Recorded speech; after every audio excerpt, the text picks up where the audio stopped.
করিমপুরের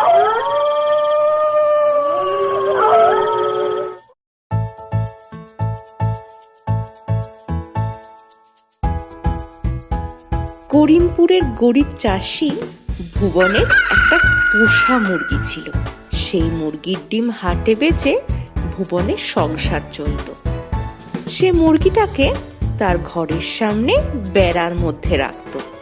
কিছু দূরেই ছিল এক বিশাল জঙ্গল, আর সেই জঙ্গলে একটা পাজি শেয়াল থাকত। সে অনেক চেষ্টা করেও বেড়ার ভিতরে ঢুকতে পারত না। তাই সে বিশেষ মতলবে ভুবনের মুরগির সাথে বেশ বন্ধুত্ব পাতিয়ে ফেলেছিল।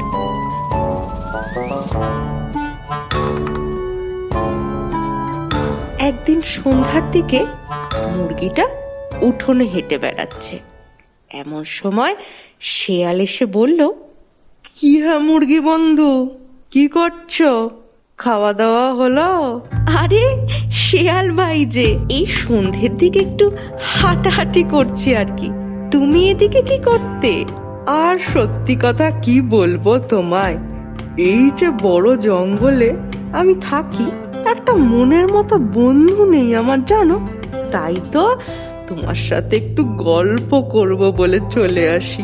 আর আর এই যে তোমার মধুর গলার স্বর, আমি তো সকাল সকাল তোমার ডাকে ঘুম থেকে উঠি। তুমি একটু বেশি প্রশংসা করো শেয়াল ভাই। কই আর তো কেউ এরম বলে না। সেই তো ব্যাপার গো, সবার প্রশংসা করার মতো মন থাকে না। এই যে আমি ভাবি, তো তুমি যদি আমাদের সঙ্গে জঙ্গলে থাকতে কত ভালো হতো। তোমার মিষ্টি মধুর ডাকে সকালের ঘুম ভাঙতো। কি যে তুমি এই বন্দি হয়ে থাকো না, দূর। কি যে বলো, মালিক আমার বড্ড ভালো মানুষ। আমি ডিম দিই রোজ, আর মালিক আমায় পেট ভরে খেতে দেন। আমি বন্দি কই, আমি তো ভালোই আছি। সে কি, তুমি তোমার ছানাদের বিক্রি করো? সেটা তুমি আবার গর্ব করে বলছো? ছি ছি বন্ধু, ছি।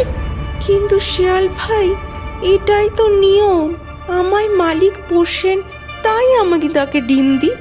এতে খারাপ কি আছে? কি বলছো তুমি বন্ধু? তুমি একজন মা হয়ে নিজের সন্তানদেরকে বেঁচে দিচ্ছ, আবার বলছো কি ভুলেতে? কই আমাদের জঙ্গলে তো এরম হয় না কখনো। আমরা নিজেদের মতো স্বাধীন হয়ে বাঁচি। তুমিও চলো, মহা আনন্দে থাকবে আমাদের সাথে। শিয়াল ভাই, তোমার কথা ঠিক, আমি জানি, কিন্তু সন্তানদের বেঁচে আমি অন্যায় করছি। কিন্তু তোমার সাথে জঙ্গলে গেলে যে আমার বিপদ হবে। সবাই কি ওখানে তোমার মতো ভালো বলো? যদি আমায় মেরে ফেলে?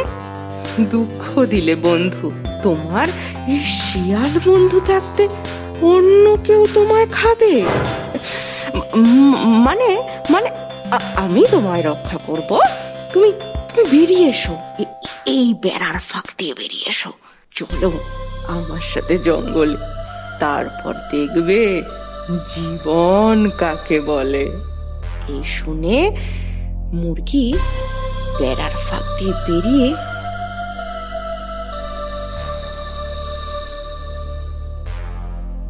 শেয়ালের সঙ্গে জঙ্গলের দিকে যেতে শুরু করলো। কিছু দূর যেতেই ঘাড় মুটকে ধরলো মুরগি।